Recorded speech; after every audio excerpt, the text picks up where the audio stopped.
Lahat po na nilikha ng Diyos ay maganda. Amen? At ikaw yung pruweba nun. So, wag na po kayong kumontra kasi kapag kumontra po kayo ay kukunin kayo ni Lord. Ano?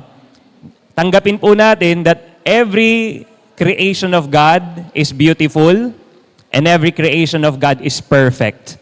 Wala pong pagkakamali at walang sablay na nilikha ang Diyos. Yung enemy lang po nagkikreate ng temptation sa isip natin na maliitin natin yung ating mga sarili.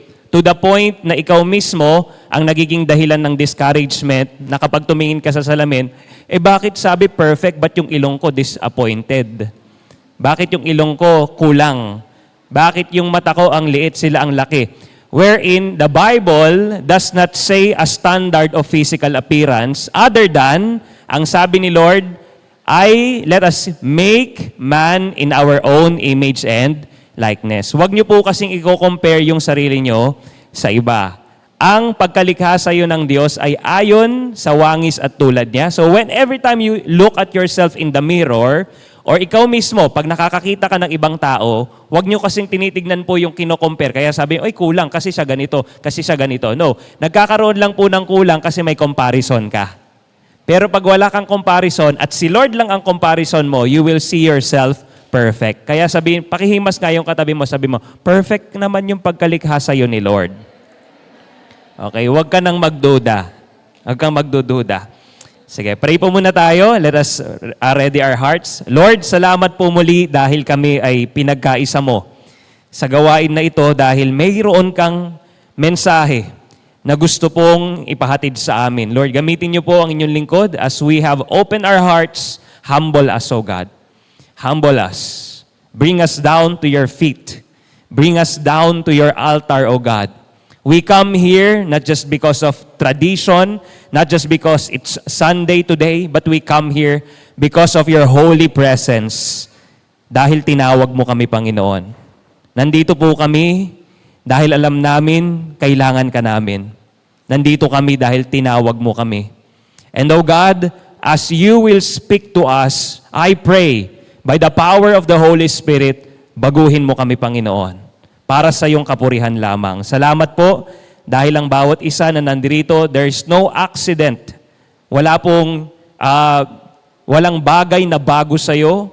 Marahil ito po para sa amin bago, pero para sa iyo, alam mo na lahat ng mangyayari. And I know for sure, O God, as you have promised and as we have declared for this year, isa po ang iyong gagawin. Gagawin mong tagumpay ang mga buhay namin. And this is all for your glory, only for your glory. In Jesus' name, ang lahat po ay magsabi ng Amen. Palakpakan natin, come on, give your best clap offering to the Lord.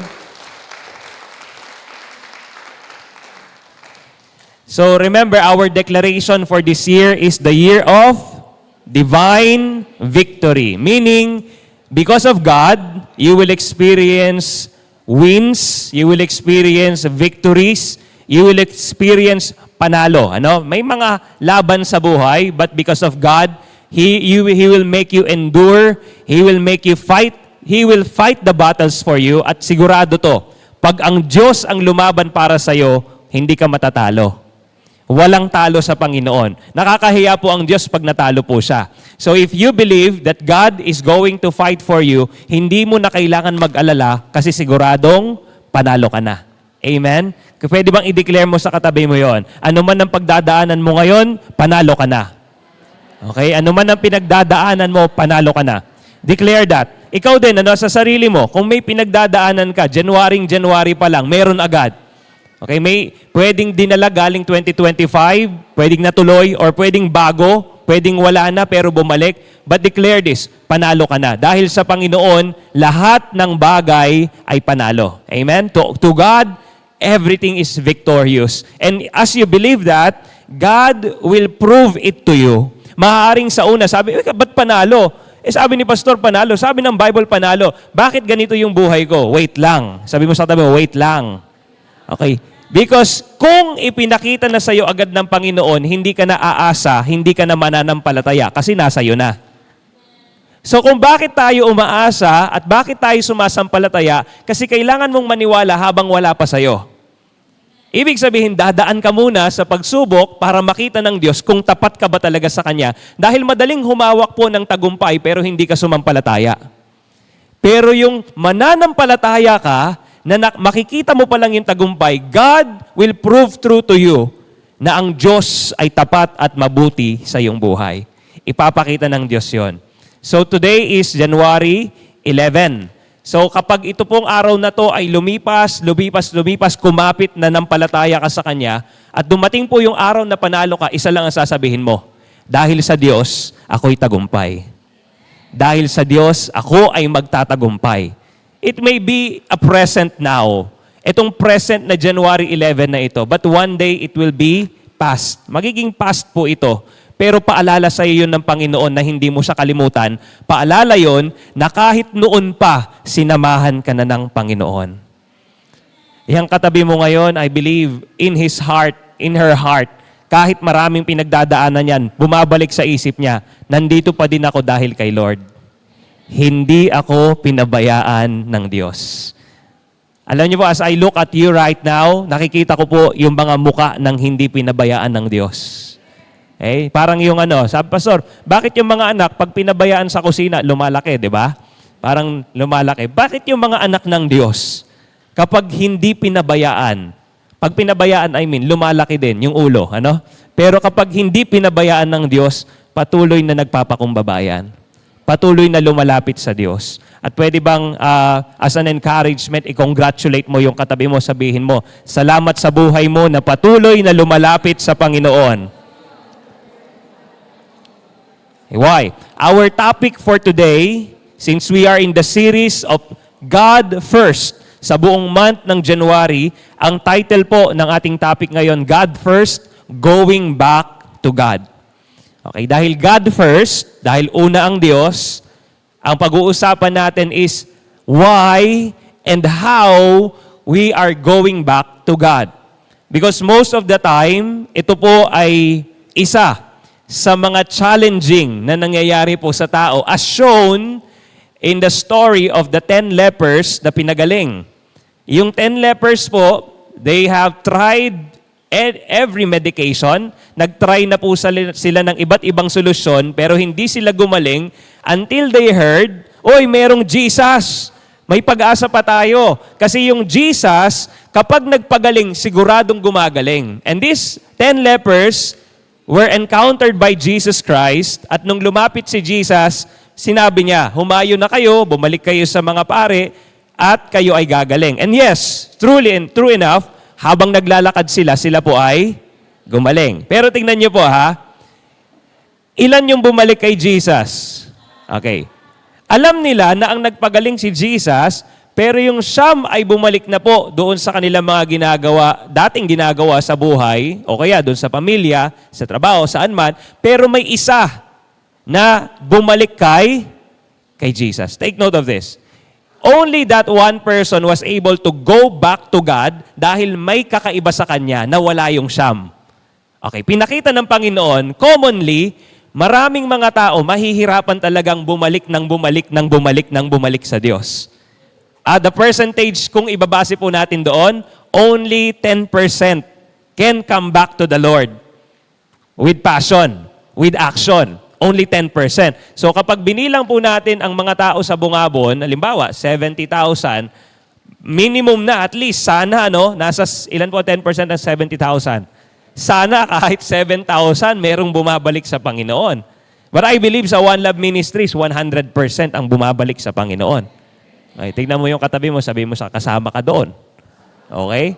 Kung bibilangin sa Bungabon, 1 out of 10, 10 ang pinagaling, 10 ang pinagpala, isa lang yung bumalik. But in order for us to understand bakit kailangan nating bumalik sa Panginoon, kailangan natin balikan yung origin, yung simula, yung beginning. That is why today, gusto ko pong ipaalala sa inyo ang first book of the Bible or what we call the creation, ang pagkalikha. Para makita nyo po gaano katindi ang kapangyarihan, gaano katindi ang kataas ang ating Diyos when He created the universe, the world, the earth, and how He created you. Ito po yung lagi ko pong sinasabi sa inyo, that we are made in the image and likeness of God. Kaya kapag tinignan mo yung sarili mo, and even your neighbor right now, pag tinignan nyo po yung kaliwat kanan nyo, nakikita nyo ang Diyos. At doon pa lang dapat na-amaze ka na. Kaya nga sabi ko, pag tinitignan nyo po yung sarili nyo sa salamin, sino po dito napapawaw? Ha? Wow, ang gandang nilalang. Pag tinitignan nyo yung katabi nyo, dapat napapawaw kayo. Ang gandang nilalang. Bakit? Created in the image and likeness of God. Sample muna bago natin basahin to. Tingin sa katabi. Anong reaksyon? Iba, ala na eh. Parang sanay na ako dito eh. You know, you should never get tired of being amazed in that beautiful creation of God. At alam niyo po, ito po ang basahin ko po mamaya, lahat ng nasa Panginoon lalong gumaganda. Kaya nga yung final form natin, as the Bible revealed na po yung final form natin, pag tayo po ay sumakibilang buhay na, alam niyo sabi ng Bible, bibigyan po niya tayo ng bagong katawan. A fresh body sa pinakamagandang ikaw. So, ibig sabihin, kung lumipas man yung panahon at isang araw ay nangulubot, tumanda, namuti ang buhok, sa huling araw mo, yung final form mo, pag nasa kabilang buhay ka na, yung pinakamagandang ikaw ang makikita mo. Amen? Kaya wag po kayo naiinggit doon sa mga poster-poster na mga nagpaparitoke. Hayaan mo si Lord ang magritoke sa'yo. Kaya lang maghihintay ka pa. Okay, sabi mo sa ate mo, maghintay ka lang. Iba kasi hindi makapaghintay yung iba. So ang ginagawa po nila, niriritoke na nila yung sarili nila, hindi si Lord nagriritoke. So temporary beauty lang po yun. Only God can make beauty out of ashes. Ang Diyos lang po ang kayang gumawa nun. Okay, let us go to the story of creation. Genesis chapter 1, verse 1 and 2. In the beginning, God created the heavens and the earth. And in verse 2, it says, the earth was without form and void, and darkness was over the face of the deep. And the Spirit of God was hovering over the face of the waters. Take note, ito po yung unang verse ng Bible. Unang dalawang verse. And in the first verse is so important, kapag na-miss nyo po yung first verse, mamimiss nyo na po lahat ng nilalaman ng Bible. Because the first verse contains the very principle of God first. Yung unang verse po na yan, pag binuksan mo ang Bible, yung unang bersikulo na naisulat po ay principle na sinasabing unahin mo ang Diyos. Okay, tingnan nyo po, I will cut it down for you. In the beginning. Ano po ang Tagalog ng in the beginning? Sa pasimula o nung simula. Ano po yung sumunod na word? God. Huwag niyo munang basahin po yung kasunod. God is speaking to all faithful men and women sa lahat po ng magbabasa ng Bible, kahit hindi mananampalataya, kahit Muslim pa yan, kahit na Buddhist pa yan, kahit ano pang relihiyon yan, pag binasa mo ang Biblia, nung simula pa lang, Diyos na agad. In the beginning, God kaagad. So, ibig sabihin, God is wiring, wants to put in our mind na kapag nagsimula ka, Diyos dapat kaagad. Hello. Okay. Now, when you wake up in the morning, dapat Diyos agad. Kaya lang, the enemy knows the Word of God. By the way, alam niyo po ba nagbasa po ng Bible ang demonyo? Alam niyo bang nagdi-devotion ang demonyo? And even, baka sa preaching, nakikinig din ng demonyo. Bakit? Gusto niyang tirahin ang mensahe ng Panginoon sa isip ng mga tao. Kaya kaya niyang itwist ang mensahe. Kung sinabing sa simula dapat Diyos, sabi ng demonyo, hindi. Sa simula, dapat cellphone muna. Sa simula, dapat kumain ka muna. Sa simula, sabi ng demonyo, dapat magreklamo ka muna. Dapat isipin mo muna yung mga problema mo. Dapat mag-worry ka muna sa simula.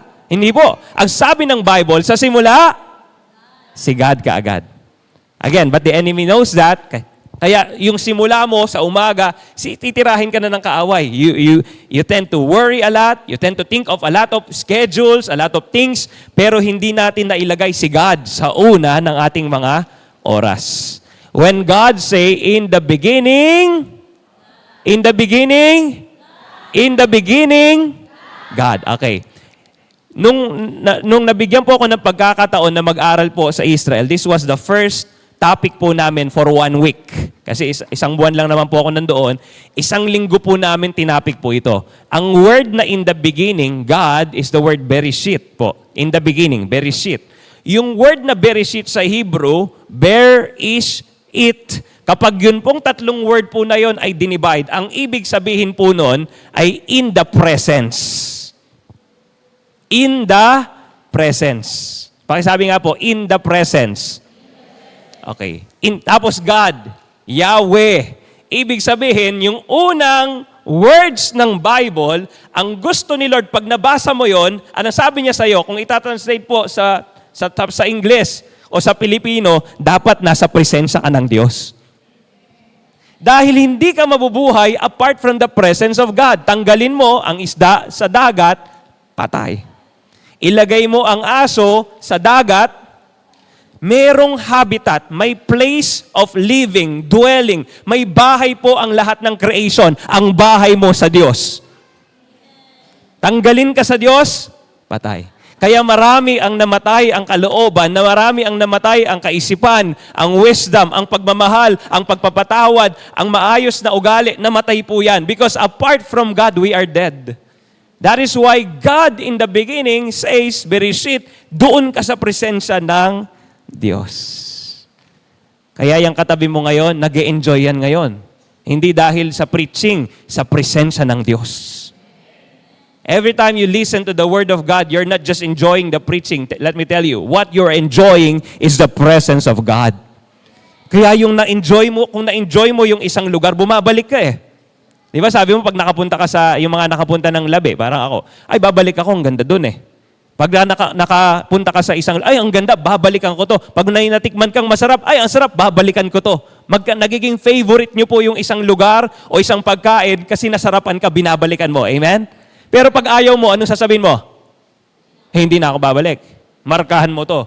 Hindi ko nasarapan. Hindi ko nagandahan. Nasayang lang yung punta ko. Hindi na ako babalik. Take note, yung mga nasarapan sa presensya ng Diyos, bumabalik sa Panginoon. That is why this message is very important because God wants you to go back again and again to Him. Kasi kailangan hindi mo lang siya malaman. Kailangan mo siyang maranasan. Amen. Maraming mga tao, nalaman lang nilang may Diyos, pero hindi nila naranasan ang Diyos. Mga kapatid, my goal, not only today, but every day, and even every Sunday, hindi nyo lang po marinig ang mensahe ng Diyos, maranasan ninyo ang mensahe ng Diyos. Ang prayer ko po, hindi nyo lang makilala sila, hindi nyo lang malaman na may Diyos sa buhay ninyo. Ang prayer at ang goal ko po, maranasan nyo ang Diyos sa buhay nyo. Pakihimas nga yung katabi mo. Okay.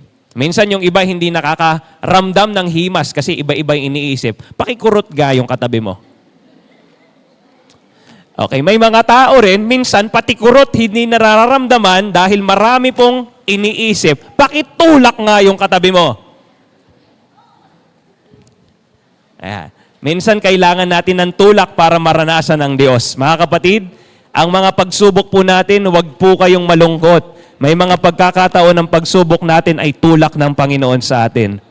Para sabihin, anak, andito lang ako para sa iyo. Anak, andito lang ako, hindi kita iniwan, hindi kita pababayaan. Okay. Diyan pa lang po, ang dami na natin pwedeng pag-usapan. But I want to talk about the next verse where the Word of God says, the earth was without form. Okay? Ibig sabihin, nang create po niya yung earth, it was formless and it is void. Pakisabi nga po, void. And the third word is darkness was over the face of the deep. Ayan. So merong without form, may void, at may darkness. But the next word is what makes it special. Kahit ganun daw po yung earth, Formless, void, at madilim. What makes it special? The Spirit of God was on it. Ang presensya, ang Espiritu ng Diyos ay kumikilos daw po doon sa lugar kung saan without form, walang form, void, walang laman, at madilim. Andun daw po ang presensya ng Diyos. As I continue, ito po ang ibig sabihin po niya mga salita niyan. Pag sinabing without form, ibig sabihin po niyan, chaotic or not in order. Okay, pag without form, pag formless, magulo. Pag walang form, not in order. So isipin mo na lang, kapag gising mo ng umaga, yung buhok mo, chaotic. Sino dito chaotic yung buhok pagka gising sa umaga? May gumigising ba ng umaga dito, ang buhok mo parang niriband? Hindi, chaotic eh. Pag gising mo ng umaga, yung mukha mo chaotic. Di ba? Pag may problema ka, yung mukha mo chaotic. Amen? Yung iba, nagsisimba na nga lang, chaotic pa yung mukha. Sabi mo sa kanila, hindi ka yun, hindi ka yun. Okay. Parang ang gulo, ano? Pag tinignan mo, wala sa ayos. Okay? I don't know if you tried. Nagmamadali ka. Ang naiisuot mong tsinelas mo, magkaibang pares. Ibang kulay. Magulo. Wala ka sa order. Ano? And many people are experienced. By the way, ang topic po dito ngayon, yung katabi mo, ha? Okay? Kasi yung buhay niyan, madalas, chaotic. Ano? Wala sa ayos. Not in order. But the Lord is talking about the earth. Now, I will tell you, it's not only about the earth. God is talking about human beings. Dahil tayo po lahat, tayo ay nagkagulo dahil sa kasalanan, tayo po'y nawala sa ayos dahil sa kasalanan. Okay? Sinunod ng Eva si Satan, tinukso ang kanyang asawa, at sila po'y nahulog sa kasalanan, and they become chaotic. Ang resulta, nagpinatay ng panganay na anak ang bunsong anak. Sa sobrang chaotic, tingnan nyo po nagkagulo na po ang mga tribo, nagpatayan na po. Ang mga wars ay nagkalat na hanggang ngayon. Magulo po ang mundo ngayon. May mga gera po kung saan-saan. Huwag na tayong lumayo sa mga bansa. Sa loob lang ng mga bahay, maraming chaos. Magulo. Not in order. Bigyan ko po kayo ng not in order, ha? Sino dapat ang nasusunod sa bahay? Nanay o tatay? Natay daw, natay. O, di ba? Magulo kayo. Kasi hindi matanggap ng mga nanay na sinabi ng Bible ang nasusunod dapat ay tatay. Kaya ang sagot nyo, natay o di chaotic. Magulo. Kasi pinipilit nung nanay, hindi, ako dapat. Kasi mas alam ko yung detalye. No po. If the father knows the Bible, the Word of God, let the father rule over. Pero minsan nga kasi, kadalasan, nanay ang may alam ng salita ng Diyos. Pero ang totoong dapat naglilid ng bahay, tatay po talaga. Kaya tatay dapat may alam ng Word of God. Magulo, pag ganon. Ngayon nga, pag dinagdag ko to baka ito na yung sagot nyo. Sino ba dapat talaga nasusunod? Magulang o anak? Oh, di ba? Gano'n nakagulo ang mundo ngayon? Sino na nasusunod? Sabi nung anak, bakit di ako masunod? Simple lang naman yung request ko. Ito lang naman yung gusto kong mangyari. Ba't hindi nyo ibigay? Sino ba dapat masunod na magulang, anak? Ngayon, binaliktad na mga anak. Pinaglaban ngayon ng may rights ako. Kailangan akong masunod. Out of order. Iyan ang nangyari nung wala pa ang Diyos ginagawa sa mundo. Iyan ang nangyari sa buhay ng tao nung wala pang ginagawa ang Diyos sa buhay mo. Amen. Okay. Pangalawa, void. Ano po yung void? The word void means empty. The word void means useless. The word void means nothing. Wala. Walang kwenta. Walang laman. So kung walang laman, anong gagawin mo? Wala kang gagawin. Useless po siya. Dahil empty po siya, wala ka talagang magagawa. And most people, we started as being void. Empty. Wala po tayo. Walang kwenta ang ating mga buhay because of our past, our pains, and all the wrongs that we are doing and we have done. Sins of our past. Bali, wala po ang buhay natin. We are void. At kapag void, tinatapon po yan. Anong ginagawa niya sa mga wala ng laman na lalagyan sa bahay? Okay, pag ubos na po yung, nung may laman, nakatabi, di ba? Halimbawa, yung soft drinks or juice, nung may laman yun, kinikip mo. Nung wala ng laman, tatago mo pa, uy, huwag mong tatapon. Itatago ko. No, you're not foolish enough to keep trash in your home. Pag wala ng laman, ang ginagawa mo, okay, in the beginning, ang mundo po'y patabon. Walang laman. Wala pang ginagawa ang Diyos. Magulo po. Wala nating. Ito'y pa'y matindi. Yung pangatlong description po ng mundo in the beginning, may darkness. Kaya alam niyo po, sabi ko nga, minsan, kapag ini-interview yung mga taong mga nakagawa ng krimen, hindi ko po namalay, nagdilim po yung paningin ko. Ha? Sino dito nagdilim na yung paningin? Yung mga naka-fasting, na minsan nagdidilim yung paningin eh. Bakit? Ba't ka naka-fasting ako eh, kaya nagdidilim yung paningin ko? Alam niyo po, most of the time, this darkness really started long time ago. But this darkness is not the devil's darkness. This darkness was allowed by the Lord in the beginning so that He can show His power. So ito na po ang ibig sabihin ng darkness, walang buhay, no life, no light. Yung no light po, ang ibig sabihin po nun, there's no knowledge or anything that is kapaki-pakinabang. At yung huli, pag sinabing darkness, no beauty. Wala pong kagandahan. You know what? Kahit anong ganda nung katabi mo, pag madilim, hindi lilitaw ang ganda niyan. Kailan lang lumilitaw yung ganda niya? Kapag naliwanagan. Amen? Kaya apart from the Lord, pangit tayong lahat eh. Kailan ka lang gumanda? Nung niliwanagan ka ng Panginoon.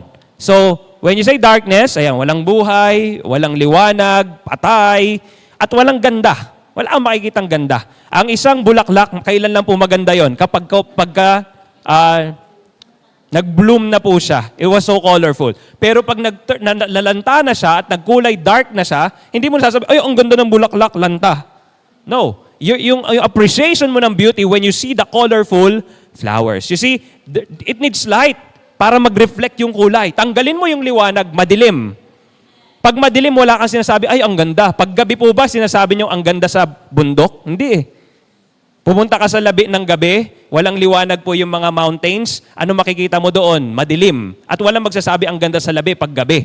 Pero pumunta ka doon na nagliliwanag yung araw, yung araw po naka-shine doon sa mga mountain side. Tapos may mga, makikita mo yung mga hulma, makikita mo yung shadows. Anong sabi mo? Ay, ang ganda. Kaya yung katabi mo, kailan mo lang nasasabing maganda? Pag naliliwanagan. O katulad ngayon, maliwanag, pakisabi nga po sa kanya, ay, ang ganda. Yeah? Pero sa dilim, hindi mo sasabihin sa kanya yon kasi niloloko mo siya kapag sinabi mo, ang ganda mo sa dilim. Ano ka? Maligno?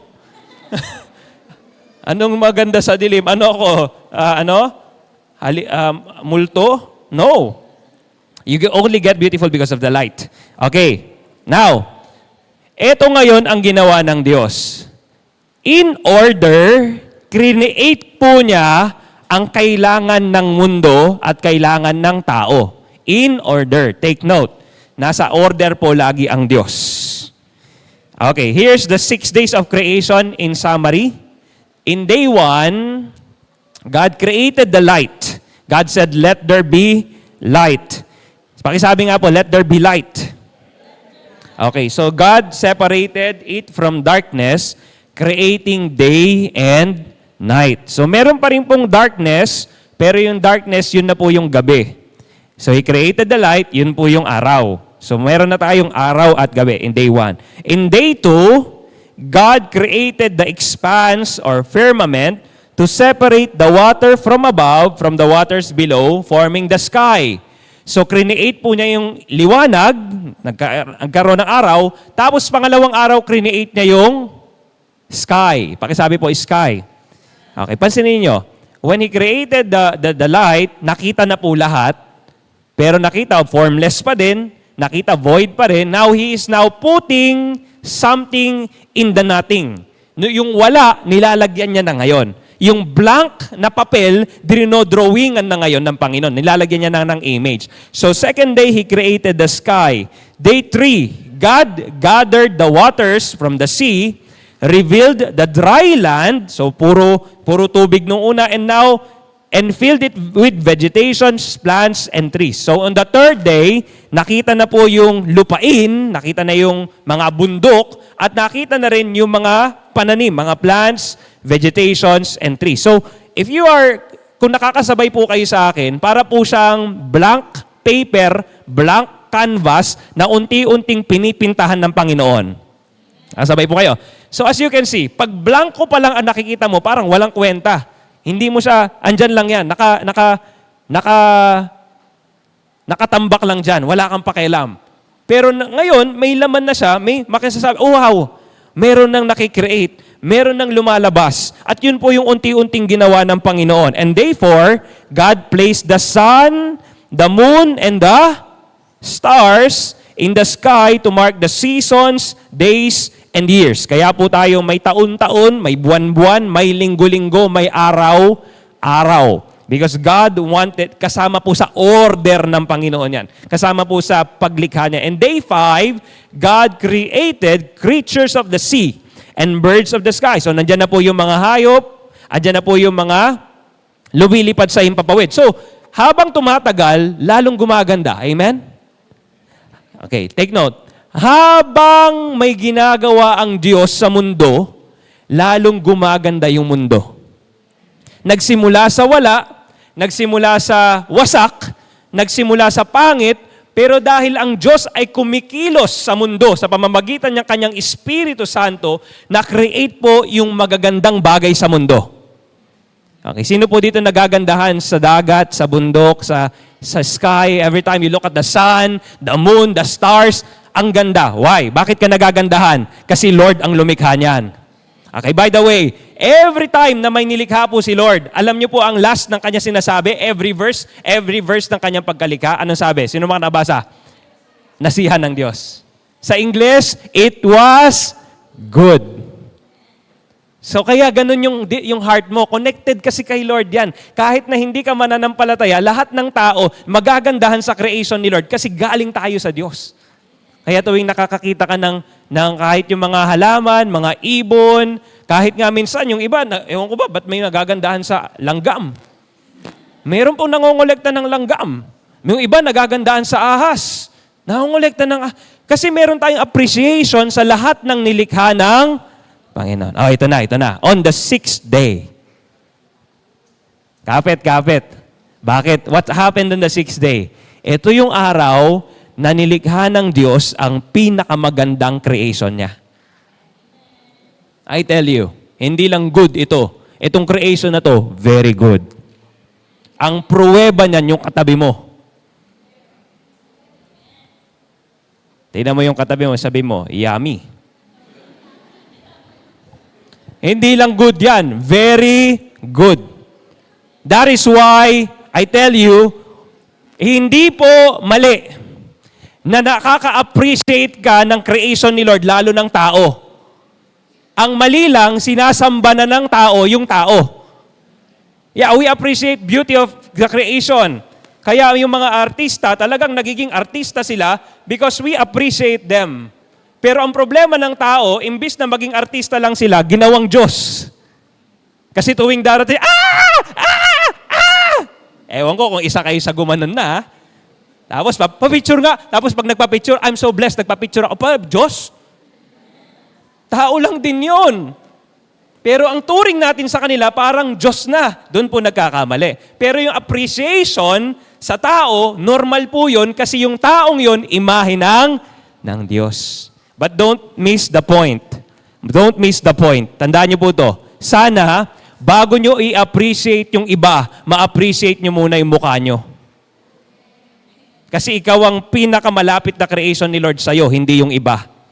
Kaya wag niyong sabihin na kasi pogi sila, maganda sila, kaya ako na-appreciate. Tandaan niyo po to, pogi at maganda ka rin. Kasi galing ka kay Lord. Amen? God created land animals followed by male and female in His image. Day 6. Okay, ito na po yung araw na pinakita ng Diyos. He wanted you, His creation, to be part of the world. By the way, maganda po lahat ng creation ni Lord. Pero ulitin ko po, ang pinakamagandang creation ni Lord, ikaw. Ikaw. Okay? There was a time I was talking to someone, And one of his challenge is insecurity po, hindi niya matanggap na parang nako-compare niya yung sarili niya sa iba at nakikita niya yung kanya mga kakulangan. Now, I reminded this person na ikaw ay unique, kaya lang tayo nadadown minsan kasi we look on the characteristic of others, hinahanap natin sa sarili natin. Mga kapatid, hindi mo talaga mahahanap ang tangos ng ilong sa mga Amerikano kasi Pilipino tayo. Amen. Hindi mo talaga mahahanap yung kutis na pumuputi na mga Koreano kasi Pilipino tayo. Pero alam niyo po ba, yung ibang mga lahi na iinggit sa tangos ng ilong natin? Hindi mo alam, di ba? Kasi ikaw, lagi mong iniisip yung pangong ilong natin, yung tangos nila. Pero yung iba naiinggit sa pangong ilong. Ang hindi mo alam, yung iba naiinggit sa kulay brown na kutis natin. Samantalang ikaw inggit na, ito problema. Lahat kasi tayo nagko-compare. Mga kapatid, it's time that we break this spirit of insecurity. Do not compare yourself to others. Meron po akong sasabihin sa inyo. Pwede niyo pong i-compare yung sarili niyo. Tanong niyo kanino? Kay Lord lang. Para gayahin mo siya. Anong gagayahin mo kay Lord? Yung puso niya. Kaya ang isa pong prayer natin, Lord, gawin mo akong katulad mo. Ang goal po natin, Christ-likeness. Paano mag-compare kay Lord? Ganito po. Si Lord, mapagpatawad. Ako, dapat mapagpatawad. Si Lord, mapagbigay. Ako, dapat. Okay, ganyan po mag-compare. So you can see the Word of God bilang salamin, as a mirror of yourself, para nako-compare mo ngayon kung nakukuha mo na yung itsura at ugali ng Panginoon. Kasi ang problema, parang ako nun, si Superman, ginaya ko. Yung buhok niya, kinulot ko rin yung buhok ko. Uy, may kulot na si Superman, di ba? So lagi kong kinukulot yun. Lalawayan ko ganun, gaganunin ko. Tapos ang problema, ginaya ko pati yung kopa niya.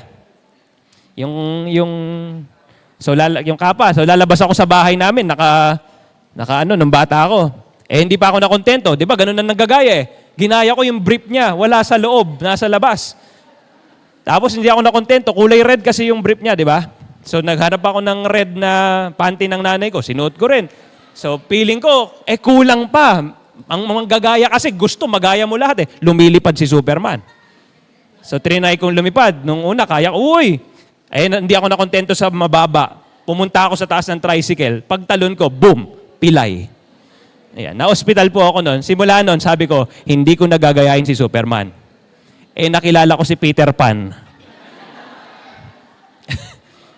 So, trinay ko na naman gayahin. Pero sabi ko, hindi na ako lilipad. Lumilipad yun eh. Ayaw ko na kasi alam ko mapipilay ako. Long story short, until I met Jesus Christ. At sabi ko, gagayahin ko si Jesus. I know I am not perfect. I know I cannot fully gayahin yung imahe ni Jesus, pero alam kong kaya ko sa tulong ng Holy Spirit. Amen? Alam niyo po, wag kayong, bago mo isipin na mahirap, simulan mo muna.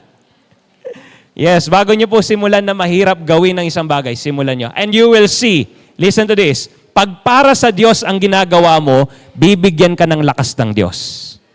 Tutulungan ka ng Diyos. Ang magulang ganito, pag nakitang nagpupursige ang anak para sa mabuti, susuportahan ka. Pero pag nakita mo nagpupursige sa ikasasama ng buhay, hindi ka susuportahan. Sinong magulang ang engot na bibigay ng pera sa anak kasi alam yung anak nagda-drugs at sasabihin ng magulang, anak, bumili ka ng drugs. Wala pong engot na magulang na ganon.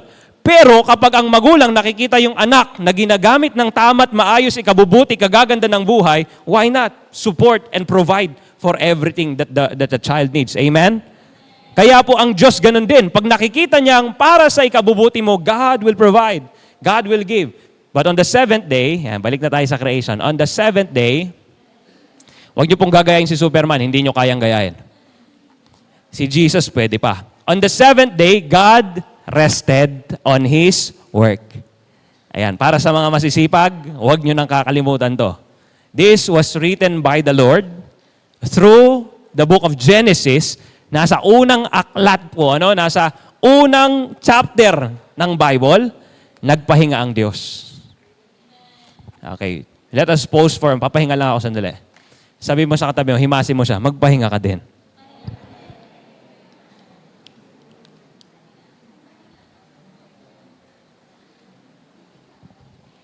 Alam ng Diyos, masipag ka dahil galing ka sa Kanya. Masipag po ang Diyos. Dahil nilikha ka ng Diyos, masipag ka din. Pero, kahit anong sipag mo, kailangan mong magpahinga. Huwag mong hintayin sa kabaong na magpahinga. Pwedeng magpahinga sa bahay at lalong pwedeng magpahinga sa presensya ng Diyos. Kaya po, may isang araw tayo sa isang linggo na tinatawag natin araw ng pagsamba kasi yun po ay pahinga natin sa presensya ng Diyos. Okay, we're making this a holy day. Sa ibang version, Sabbath day.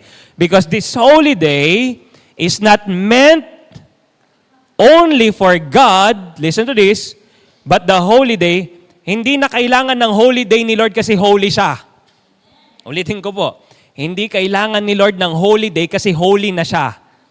Sinong kailangan ng holy day? Ikaw at ako. Because we are not holy apart from God. Tandaan niyo po yan. So lahat ng hindi tumatangkilik ng holy day, hindi nila nararanasan ang holiness ng Lord, nagtutuloy sila sa void, empty, and dark life. That's it. Mga kapatid, it started that way. We all started sinners. The Bible said, for everyone have sinned. Wala ni isa ang makapagsasabi. Ako po, wala akong kasalanan. Kasi kung merong ganon, ikaw ang sasambahin namin. We will sing the praises to you. We will glorify your name. But the Bible is clear. All have sinned. We all started void. We all started empty. We all started in darkness.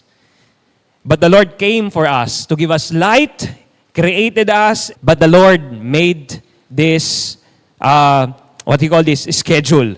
Sabi niya, ang ikapitong araw ay ginawa niyang holy day. Hindi para sa kanya, holy na po siya, ginawa niyang holy day para sa iyo. Amen? Parang tumahimik yata. Are you blessed? Okay, iniisip mo na, no? Oh, so dapat pala hindi ako nag-a-absent ng Sunday. Yes po. Why? This day is a holy day. If you understand this, and I make this an example, if the president or even the mayor of Bungabon is calling you, sasabihin mo sa lahat ng kausap mo, kailangan kong puntahan ang mayor o ang presidente at maintindihan nila yon. Because you know the importante yung kausap mo. But why not to God? Na minsan ang Diyos pa ang dapat umintindi sa atin. Subukan yung gawin sa presidente yan. President, sana maintindihan nyo hindi ako makakarating ngayon kasi may schedule ako. No, you won't do that. Even to the mayor, you won't do that. Mayor, hindi ako pwede sa sinet mong schedule kasi may lakad ako. Ang lakas, di ba? But to God, we can do that. Why? Hindi natin naintindihan na ang Diyos ay hari ng mga hari. Mas mataas po siya sa mayor. Mas mataas po siya sa presidente. Mas mataas siya sa boss mo. Hello? Kaya minsan we miss the point of coming to God because we don't understand the position of God in our lives. Sa oras po na ito, pwede ko po kayong hikayatin na gawin nating pinakamataas ang Diyos sa buhay natin. Okay? Pag sinabing pinakamataas, pag sinabi ng Diyos, sinabi niya. Pag tinawag ka ng Diyos, punta ka.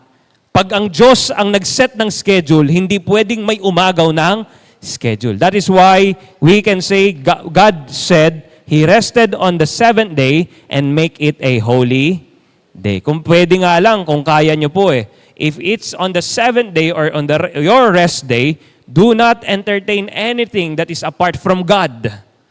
Unless tinawag ka at sabi sa'yo, pwede ka bang sumama at ipag-pray mo kami? Why not? Para kay Lord.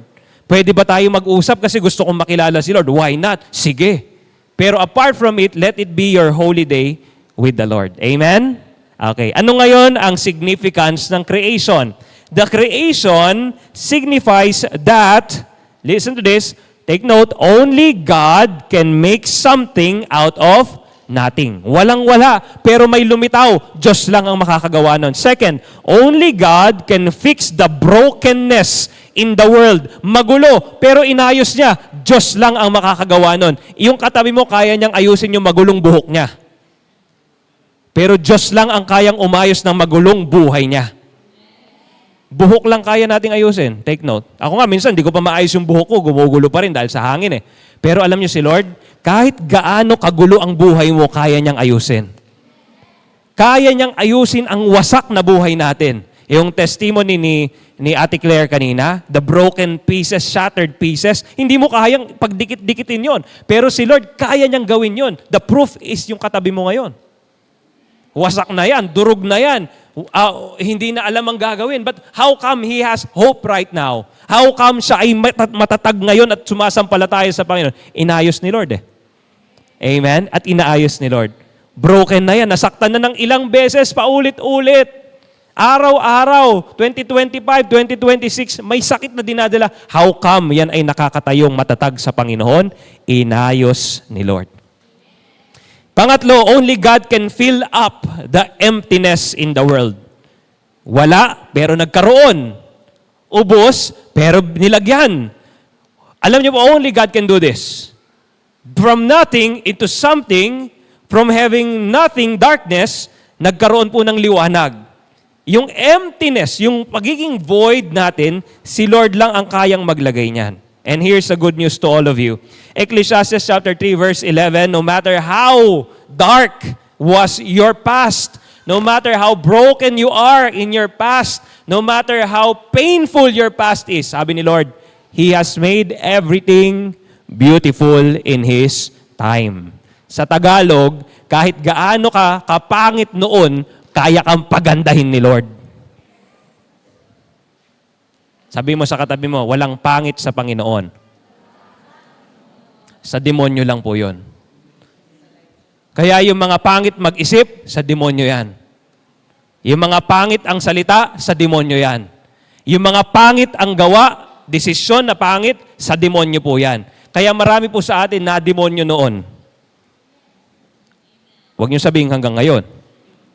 In Jesus' name, pinalaya ka na ng Panginoon. He alone can make all things beautiful in His time. Okay, may oras po. Tandaan nyo to, may oras. But I tell you, now is the time. Dahil ang oras na magpapaganda ang Panginoon sa buhay mo ay yung oras na uunahin mo siya. Okay, yan po yung topic natin ngayon and I want you to shift now because God is also promising kung uunahin mo siya. And He was seated on the throne, and behold, God said, I am making all things new. And I tell you, you want new. Lahat ng tao gusto ng bago. Pag may naluluma na, anong iniisip mo? Bibili ako ng bago. Kahit gaano pa katagal, sentimental sa'yo yan, pag naluma na, you will always think of, I will get something new. Ang buhay po natin, merong tinatawag na luma at merong tinatawag na bago. And God said that your life can be renewed in the presence of God. If I will ask you right now, mga kapatid, sino po dito ang gusto ng bagong buhay? Kasi pag tinanong, bagong bahay, sinong gustong bagong bahay? Sinong gusto ng bagong sasakyan? Well, kunyari pa yung katabi mo, ano? Pero pangiti-ngiti yan sa loob, sumasagot yan, ako. Sinong gusto ng bagong sapatos? Bagong damit. Di ba? Pag ganun yung tanong, sinong gusto ng bagong buhay? Parang mahina yata, ano? Pagka bagong ganito, yung tenga mo parang humapalakpak na ganun eh. Pag bagong buhay, parang mahirap yan eh. Opo, mahirap po yun. Sa tao, imposible. Sa Diyos, walang imposible. Kaya mong pag-ipunan yung bagong sapatos. Kaya mong ipunin yung bagong bahay. Kaya mo lahat yan. Kaya mong ipunin yung bagong sasakyan. Kaya mo yan. Pero yung magbagong buhay, Diyos lang ang may kaya niyan. Kaya minsan, doon tayo nahihirapan eh. Yung mukha mo nga, kaya mo ring baguhin eh. Di ba? Yung makeup mo ngayon, iba. Yung makeup mo bukas, iba. Kaya minsan, makikita mo yung mga profile picture, iba eh. Sabi nung bakit nagde-date? Bakit iba yung mukha mo? Ikaw naman, parang hindi mo na alam ang generation ngayon, lahat edited na. Kasi nung nakita silang personal, iba yung mukha. Alam niyo mga kapatid, madali pong baguhin ang panlabas. Pero Diyos lang ang makapagbabago ng loob. Yun po yung pinakamahalaga. Kaya po natin kailangan lumapit sa Panginoon. If you need to be renewed and to be made beautiful, kung ikaw yon, naghahanap ka ng pagbabago, at gusto mong gumanda, again, go back to God. Again, go back to God. Go back to God. Kung alam mo na may pangit sa'yo, kanino ka lalapit? Hindi po sa nagriretoke ng muka. Lumapit ka sa Diyos. Alam mong may sakit ka, hindi ka muna lalapit sa doktor. Lumapit ka muna sa Diyos. Alam mong may kulang ka, hindi ka lalapit sa 5-6. Lumapit ka muna sa... Okay. Magulo yung isip mo, hindi muna sa psychiatrist, psychologist. Lumapit ka sa Diyos. Magulo ang relasyon mo, hindi muna kung sa kani-kaninong barkada o hihingi ka ng kung ano saan-saan. Lalapit ka muna sa Diyos. Go back to God. Mga kapatid, I challenge you, going back to God is a personal decision. Ikaw ang magdidesisyon. I teach this, pero ang dulo natin, hanggang prayer lang ako. Lord, I pray, lahat ng mga taga One Love Ministries, magsisimba na palagi. I pray, yung mga taga One Love Ministries, babalik na sa'yo palagi. Kayo pa rin po ang magdi-decide. Hindi ko kayo pwedeng pilitin. Ganun po ang pag-ibig ng Diyos, hindi namimilit. But I will teach this with all of my heart dahil wala po akong ibang nakikitang solusyon para gumanda ang buhay nyo kung hindi ang Panginoon. So I pray that you will personally decide and dapat may discipline, may disiplina. Kung gaano ka kadisiplina sa trabaho, pag-aaral, at sa kung saan pang area ng buhay mo, kailangan may disiplina ka rin sa pagbalik at paglapit sa Panginoon. Nakaschedule yan. Sa araw na ito, dapat si Lord lang. Sa araw na ito, dapat kay Lord lang. Ang araw na ito, uunahin ko ang Panginoon. Hindi pwedeng hindi ka disiplinado when you come to God. So go back to God with gratitude. Dapat when you go to God, nagpapasalamat ka. Go back to God with obedience. Kapag bumabalik ka sa Panginoon, dapat handa kang sumunod. Kasi kapag hindi ka handang sumunod at nagbigay ang Panginoon ng instruction sa iyo, lalayo ka ulit. Parang yung isang mama lumapit kay Lord Jesus, nagagawa ko po lahat. Ano po ba yung kulang na kailangan kong gawin? Umuwi ka, ibenta mo, ari-ari mo. Hindi siya handang sumunod. Lumayo siya sa Panginoon. Napalayo lalo. Isipin nyo, may chance na siyang lumapit. Kaya lang nung hindi siya handang sumunod, lumayo. Mga kapatid, when you go back to God, make sure you are ready to obey. And letter D, dapat may desire ka. Pakisabi nga po, desire. Dapat talagang hindi mo lang gusto, dapat gustong gusto mong lumapit sa Panginoon. Amen? Sino po ditong yung totoo lang, sino po ditong may idol na artista? Yung talagang gusto nyo makita. Meron bang ganun dito? Ayan. Yung kapag halimbawa, pupunta sa Bungabon, ikaw yung number 1 dun sa harapan. Bakit? Tignan nyo Kasi may mga tao, umamin kayo sa hindi, meron tayong gustong makita. At yung gustong makita mo yun, gagawa ka ng lahat ng paraan para magawa mo yun. Listen to this. The word desire means this is an excessive, hindi lang po siya gusto, excessive na, overflowing na pagkagusto mo na makita o bumalik sa Diyos. Hindi mo lang gustong bumalik, gustong-gusto mo talaga. Hindi mo lang sa gustong makita, gustong-gusto mo talaga. Why? May excessive desire ka. May excessive na pagkagusto ka. Madaling salita, nababaliw ka na sa Kanya. At maraming mga fans club, na ganun sila sa mga idolo nila, nababaliw na. Isipin nyo, pagpasok mo sa kwarto, may life-size na picture nung idol nila. Ano yan? Minsan, hindi na lang picture, nakahulmang imahe na. Kaya magugulat ka, parang meron ng estatwa sa bahay nung idolo nila. And so that is desire. Mga kapatid, let us give that desire to God. None other than God. Hindi po nakalagay dyan, but the first commandment in the 10 commandments is very clear. Sabi ni Lord, I am the Lord your God. You shall not have any other gods beside me. Ang ibig sabihin po noon, ang Diyos ay nagsasabi, ako lang dapat ang dinidesire mo. Wala ka na dapat dinidesire na iba.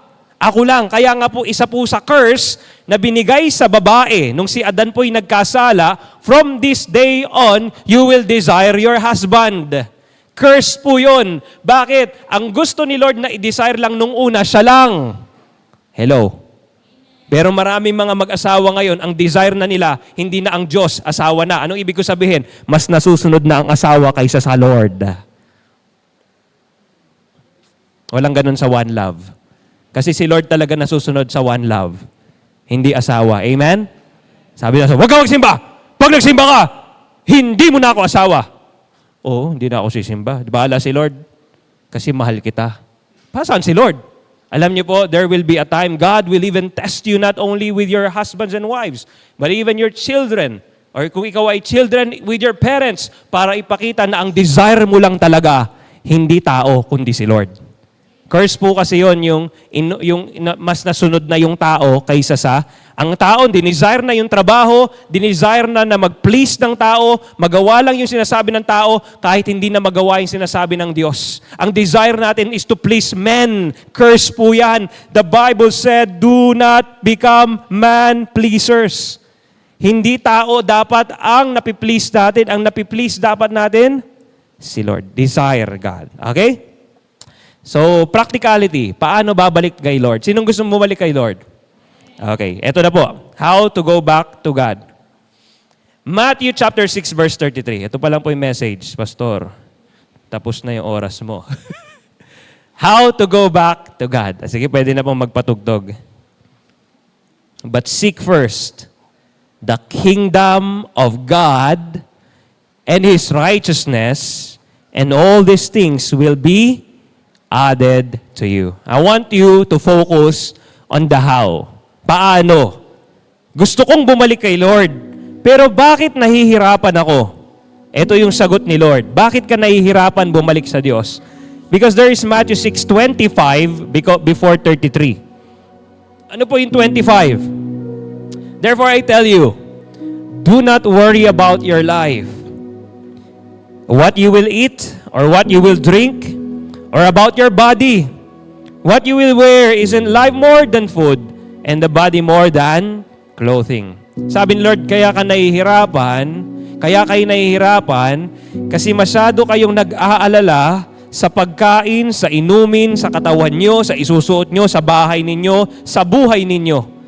Masyado kayong consumed na mga material na bagay sa buhay ninyo, kaya hindi nyo magawang bumalik at lumapit at unahin ako. Because these things are filling up your mind and your heart, na kapag gising mo ng umaga, imbis na ang Diyos ang una mong lapitan, uunahin mo pa yung mga kailangan mo sa buhay. Mga kapatid, matagal na pong panahon ito. 2,000 years ago, ganito yung mga tao. Bumalik ka pa sa Old Testament, ganun na po yung mga tao. Bakit nagkaganon ng tao? Samantalang nung unang panahon, Diyos lang ang hinahanap ng tao. Bakit dumating po sa punto na ang tao mas hinahanap na ang mga bagay sa buhay kaysa doon sa Diyos na nagbigay ng mga bagay? Mga kapatid, yan po ay isang bunga ng kasalanan.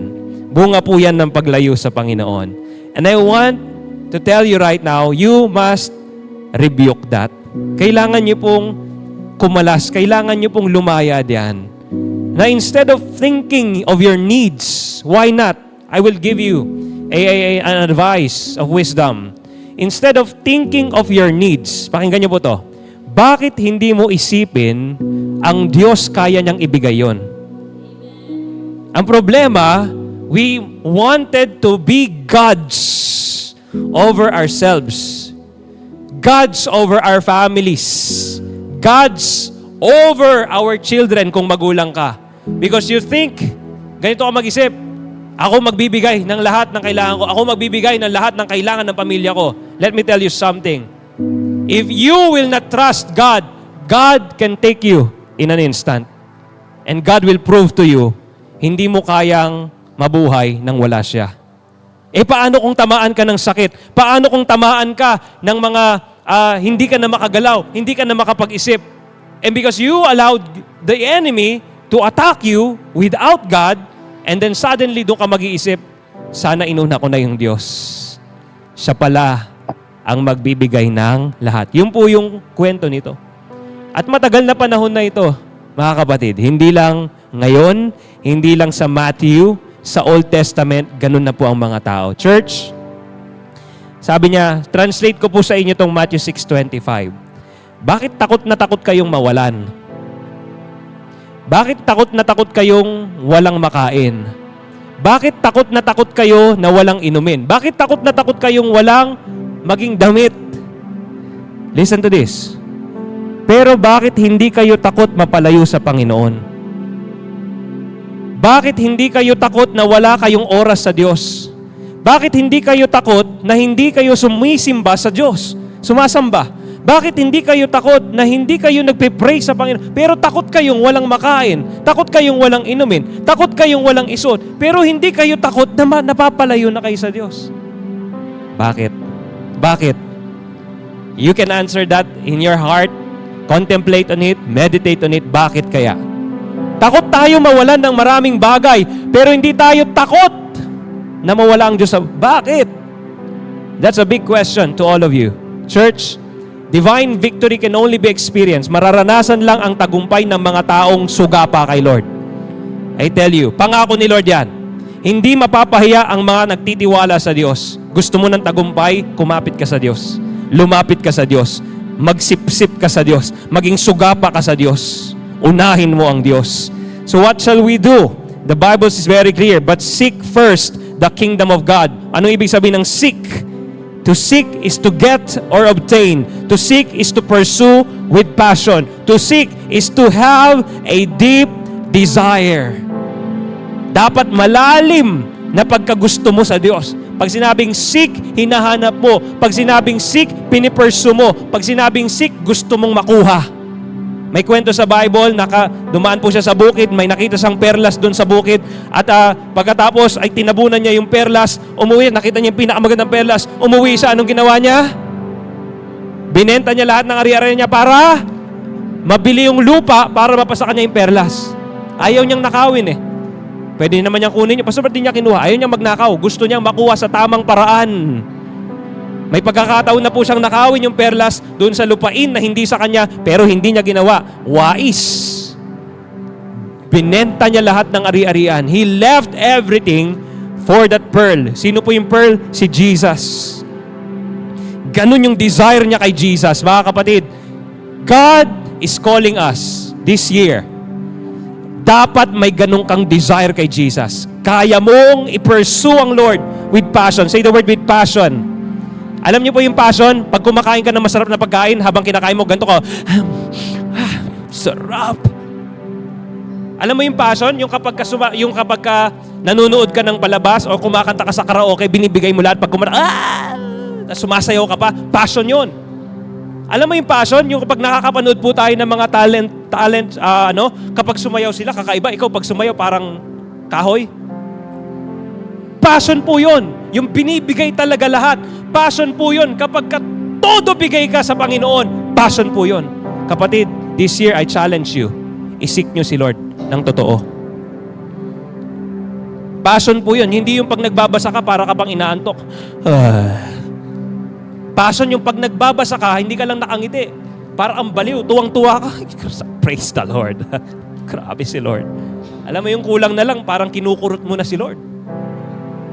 May kausap po kayo, di ba? Pag may kakwentuhan ka, sino yung masarap kakwentuhan? Yung nananampal, di ba? Yung pagtuwang-tuwa sa patawa mo, talagang sasampalin ka pa, kinukurot ka pa. Subukan yung makipagkwentuhan, yung pag nakapagkwentuhan, ang sagot ganito, ang ganda ng kwento mo, di ba? Aha. Parang ang sarap sapakin, di ba? Alam niyo yung passion, yung talagang todo bigay. Mga kapatid, this year I challenge you. Seek the Lord. Seek the Lord. Okay, seek. Pursue. Pag sinabing pursue, sa mga nanligaw, sino po ditong naligawan? Naalala nyo nung nililigawan kayo? Asan ka? Punta ako dyan. Ngayon, ano sabi sa'yo? Asan ka? Huwag ka na umuwi. Yeah? Bakit noon pinipursue ka? Ngayon ayaw na. Kasi noon, hindi ka pa nakukuha. Ang problema sa ating mga tao, pag nakuha na, nawawala na yung value. Nung hindi mo pa nakukuha, sobrang valuable. Ginagawa mo lahat. Nung nakuha mo na, parang wala na. Mga kapatid, pursue the Lord. Sa mga single na nagpapaligaw, magpa-pursue kayo. Sa mga may asawa na, magpa-pursue pa din kayo. Pagka gusto kayo ng asawa nyo, come and get me. Hindi yung parang easy to get ka lang, ito na ako. No. Sanayin nyo po ang lalaki na pinipursue kayo para laging nandun yung fire ng relationship ninyo. O sa mga nililigawan na singles, huwag yung kapag ka, ang ganda mo naman, ay, ito na ako. Huwag naman ganun. Easy to get. No, be hard to get. Let the man pursue you. Men and women of God, i-pursue natin si Lord. This year, I challenge you. Hanapin niyo si Lord. Huwag lang pera. Si Lord, hanapin ninyo. Alam ko po, grabe kayo maghanap ng pera. Kilala ko ang mga taga-Bungabon, masisipag. Sa 13 years na tumira po ako dito, 14 years na pala, alam ko ang sipag, grabe ang sipag ng mga taga-Bungabon. Sobra po ako na-amaze. Ang aga-aga gising. Nagbabike po ako ng 4 a.m., 4:30. Gising na yung mga tao. Grabe yung palengke. May mga tao. Sabi ko, grabe dito. Masipag yung mga tao. Alam niyo po sa isip ko, sana ganito sila kay Lord. Sana ganito. Yun po yung heart ko. Kung gaano kasipag yung tao sa hanap buhay, sana ganun din tayo kasipag sa hanap totoong buhay. Sino po ba ang totoong buhay? Hindi naman po yung trabaho natin si Lord. Sabi ni Jesus, I am the way, the truth, and sana, sabi mo sa katabi mo, masipag ka. Diba? Nag-overtime pa. Kaya sa overtime, overkill na. Gagawin ng lahat, magpapagod, magpupuyat para sa pangangailangan. Why not gawin mo para sa Diyos? Seek. And the next word is first. Ano ibig sabihin ng first? Pag sinabing first, priority, una. Pag sinabing first, most important. Pag sinabing first, sa Hebrew po, ang first, early morning. Hindi lang po siya yung una. Hindi lang siya yung number one. The word first is also means, sa Hebrew word po, early morning. At yung kanina, in the beginning, the word first, beginning. So, bawat simula, dapat po si Lord muna. Dapat hanapin mo una. Wala dapat ibang hinahanap kung hindi si Lord. Now, what is the kingdom of God? And I will explain this more on the following Sundays. The kingdom of God is the presence of God, the power of God, the provision of God, the protection of God. Yan ang hanapin mo. Seek first the kingdom. Hanapin mo yung presensya ng Diyos. Hanapin mo yung pagkilos ng Diyos sa buhay mo. Hanapin mo yung nagkukulang ka. Hanapin mo yung pupunuin ng Diyos sa iyo, yung pagpuno ng Diyos. The problem is, paano ko pupunuan? Hahanap ako ng 5-6. Hindi po. Paano ko pupunuan? Dapat ang hinahanap nyo, si Lord, the Father, Son, and the Holy Spirit. Minsan, nagkukontak na tayo ng kung sino-sino. Ay, okay na, na-solve na. Hindi mo alam, lalo ka nagkulang. Kasi iba hinanap mo. If you will only seek first God, the provision of God, susunod po yan. Ano pa yung kingdom of God? Protection. Gusto mo maging safe, gusto mo maging secured, huwag mong hanapin sa ibang buhay. Huwag mong hanapin sa tao, hanapin mo sa Diyos. What is righteousness? Seek first the kingdom of God and His righteousness. Righteousness means way of living according to God. Paano mabuhay ayon sa sinabi ng Diyos? Hanapin niyo yun. Paano ba ako mabubuhay? Hanapin niyo kay Lord. Paano pa ako magpapakaanak? Hanapin niyo kay Lord. Paano ba ako magiging asawa? Hanapin niyo kay Lord. Paano ako magiging empleyado? Hanapin niyo kay Lord. Nasa Bible po lahat yan. Paano ako magiging boss, amo? Paano ako magiging teacher, engineer? Hanapin niyo po sa Bible. Na kay Lord po lahat yan. Paano ako magiging negosyante? Alam niyo po, the Bible has a lot of teachings about business. Actually, the Lord is, ang isang wisdom po sa Bible, gusto ni Lord maging negosyante ang mga anak niya. Ayan, katabi mo, alam mo sa totoo lang, magaling magnegosyo yan.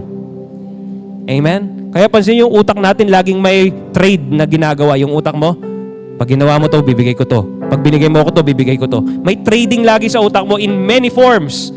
Hindi lagi pera po yon. But yung trading na yan is because the wisdom of God is upon you. Pero subukan nyo pong gamitin. Tingnan nyo, hindi mo malaman. Yung katabi mo, manager yan. Tingnan mo yung katabi mo sa'yo. Mukha kang manager. Ewan ko lang kung ano minamanage mo ngayon. Ano ba? Sabi po dyan, to simplify, to seek first the kingdom of God and His righteousness is this.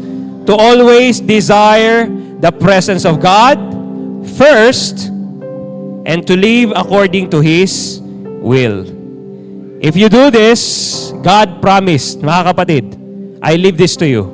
Pag ginawa niyo to, pag inuna mo ang Diyos with passion, every day, una sa buhay mo, pag ginawa mo to, promise ni Lord, all these things will be added to you. All these things. All these things. Palakpakan po natin ang Panginoon.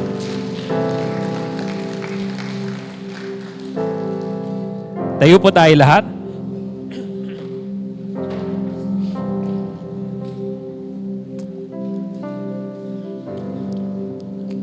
All these things. Kita ni Lord lahat ng mga hinahanap mo. Pero sana ipakita natin sa Kanya na siya talaga ang hinahanap natin more than anything. Hindi ka magkukulang kung si Lord ang number 1 sa buhay mo. Hindi ka magkukulang. Pangako yan ng Diyos.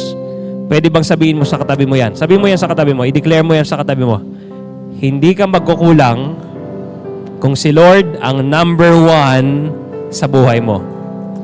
Ang Diyos ang nagsabi, hindi ka dapat lumalayo sa Kanya tuwing may problema, tuwing nagkukulang, tuwing nasusubok ka. Baliktad, lalo kang lumapit, lalo kang kumapit, lalo kang magtiwala sa Diyos. Dahil promise po niya yon. Ang promise niya, all these things will be added unto you. Now, the problem, we are so focused on the givings of the gifts, we lose focus on the giver. Kapatid, if you want a victory, focus on the giver. Victory starts from the giver, not from the gifts. Minsan kasi akala natin, tagumpay, nakuha ko. Meron na ako. Pinaghirapan ko to, tagumpay na ako. Na-lose mo naman ang mata mo sa nagbigay. Walang tagumpay po doon. But true victory is this. Nakafocus ka sa Kanya, at dahil nakafocus ka, binigay niya. Ngayong binigay niya, tingnan niyo po ito nung binigay niya, hindi ka sa nabinigay nakatingin. Sa Kanya pa rin. Iyon ang tagumpay. Hindi ka kinakain ng mga bagay sa mundo. Kasi yung iba pag nabigyan, ay tagumpay na, successful, sobrang proud na tayo sa na-receive natin. You know what? That is not real victory. Ang totoong victory, kahit wala pa nga sa kamay mo yon, nakatingin ka sa Kanya. Kasi siya ang nangako. Anong promise niya? All these things will be added to you. Do not wait for the things. Seek first the kingdom of God. Picturean niyo po ito. Iisa-isahin ko po ito sa mga susunod na midweek at saka Sunday po natin. Practical ways to put God first. Ipakita mo na lahat. Start the year with prayer and fasting. To those who haven't done it, you can do it. Just come to me. I will help you. Practical po ito. If you want to put God first, start your day with prayer and Bible reading. Meron po tayong listahan ng everyday Bible reading. Nasa GC po natin. Sa mga hindi po kasama sa GC, please ask yung katabi mo, i-add mo ako. Or you can message me para i-add ko po kayo. Okay? Bible reading. Number 3, start the year by honoring God with our first fruits. Okay? Tuturo ko rin po itong first fruits. Para sa mga marunong na mag-first fruits, sumama pa rin po kayo para ma-refresh. Sa mga first time mag-first fruits, magsiset po ako ng schedule. Do not miss that kung gusto nyo pong i-honor si Lord. Biblical po yan. First fruits means you are giving everything to the Lord. Meron pong nagsabi na sa akin and sobrang excited po siya magbigay ng kanyang first fruit. Last week, nagsabi na sa akin, pwede na bang mag-abot ng first fruit? Pwede na. Sabi ko, just give it to me and I will give it to our church finance. Alam niyo po, sobrang excited niya, kinausap siya ng Panginoon, convicted siya, na talagang ibigay yung best kay Lord. And I pray that we will all be excited to give everything to the Lord. Sa February po yan, ang first fruit. Number 4, start the week with worship by committing every Sunday service to the Lord. Ito pong every Sunday or Sabbath or Holy Week or Holy Day natin, i-commit mo kay Lord. Huwag mong hayaan na may umaagaw ng schedule na ito. Let God be God over your life. Let God deserve what He deserve in your life. At panghuli po, number 5, serve God wherever you go. Kahit saan po kayo dalhin ni Lord.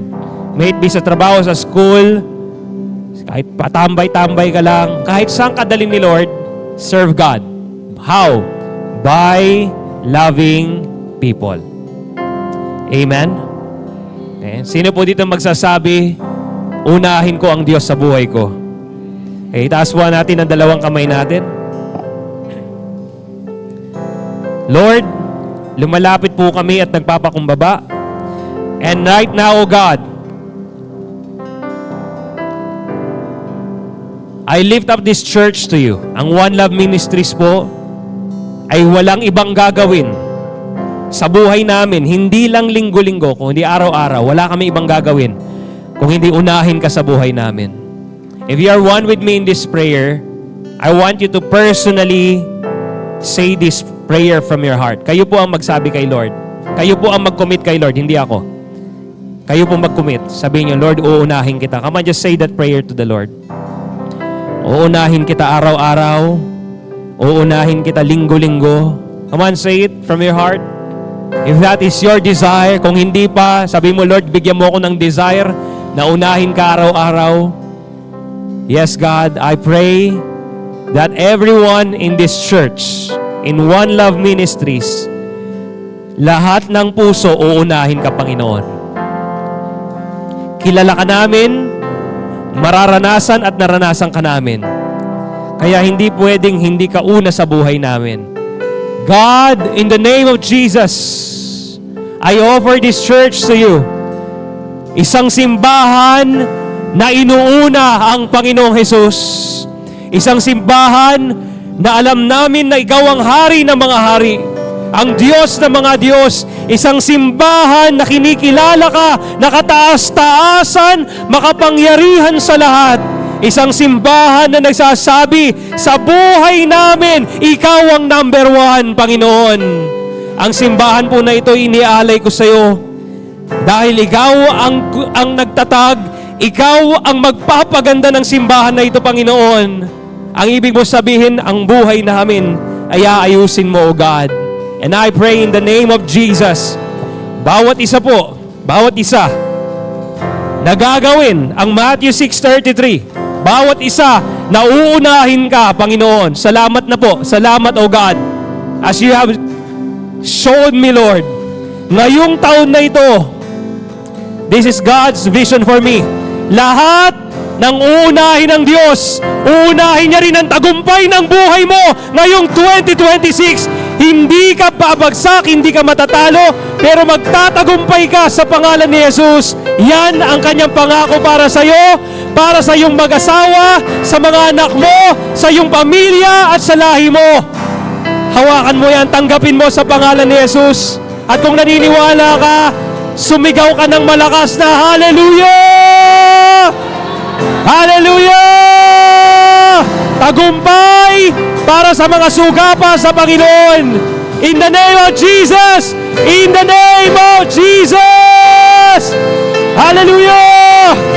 Hallelujah! Hallelujah! Hallelujah! Lord, we seal this prayer in the name of the Father and of the Son and of the Holy Spirit.